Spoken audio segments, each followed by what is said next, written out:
புனுகு பூனை, இது ஆங்கிலத்தில் சிவட் கேட் அப்படின்னு சொல்லுவாங்க.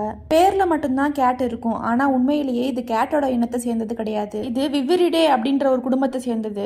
இது ஒரு சின்ன காட்டு விலங்கு. இதோட வால் பார்த்தீங்கன்னா ரொம்ப நீண்டு, இந்த வால்லெல்லாம் புள்ளிகள் மற்றும் கோடுகள்லாம் இருக்கிறதுனால இது பார்க்கறதுக்கு சிறுத்தை மாதிரி தோற்றமளிக்குது. இது ஏசியா, அப்புறம் ஆப்பிரிக்கா, இந்த மாதிரி வெப்பமண்டல நாடுகள்ல தான் காணப்படுது. இது அதோட வாழ்க்கிட்ட ஒரு ஸ்பெஷல் சுரப்பியா வச்சிருக்கு. இந்த சுரப்பி என்ன பண்ணுது அப்படின்னா சிவட் அப்படின்ற ஒரு ஸ்ட்ராங்கான ஸ்மெல் வச்சிருக்கக்கூடிய திரவத்தை உற்பத்தி செய்யுது. இந்த திரவம் பல நூற்றாண்டுகளா மத சடங்குகள் அப்புறம் பாரம்பரிய மருந்துகள்ல பயன்படுத்தப்பட்டிருக்கு. இந்தியா, அரேபியா, அப்புறம் எகிப்து இந்த மாதிரியான பழைய நாகரிகங்கள்ல இந்த மஸ்க் ரொம்பவும் விலை மதிப்பற்றதா கருதப்பட்டிருக்கு. மஸ்க்னா ஒண்ணும் கிடையாது, அது ஒரு ஸ்ட்ராங் ஸ்மெல். அந்த காலத்துல அரசர்களும் ராணிகளும் பெரும்பாலும் இதை ஒரு ஆடம்பர வாசனை திரவியமா தான் பயன்படுத்தியிருக்காங்க. இது பெரும்பாலும் இரவு நேரங்கள்ல வெளியே வரக்கூடிய விலங்கு. இது பெரும்பாலும் பூச்சிகள், பழங்கள் சாப்பிடக்கூடிய ஒரு விலங்கு. சில நேரங்கள்ல குட்டி குட்டியா இருக்கக்கூடிய ஊர்வன அப்புறம் பறவைகளை உண்ணக்கூடிய ஒரு விலங்கு. முன்னாடிலாம் மக்கள் என்ன பண்ணுவாங்க அப்படின்னா புனுகு பூனை கிட்ட இருந்து நேரடியாவே அதோட வாசனை தரக்கூடிய அந்த திரவத்தை எடுத்துப்பாங்க. ஆனா இப்பெல்லாம் அதோட பாதுகாப்பு கருதி செயற்கையாவே இந்த திரவத்தை செய்ய ஆரம்பிச்சிட்டாங்க. இந்த இன்ஃபர்மேஷன் உங்களுக்கு புதுசா இருந்துச்சுன்னா இந்த வீடியோக்கு ஒரு லைக் போடுங்க. இந்த வீடியோ உங்களுக்கு பிடிச்சிருந்ததுன்னா இந்த சேனலை சப்ஸ்கிரைப் பண்ணி சப்போர்ட் பண்ணுங்க.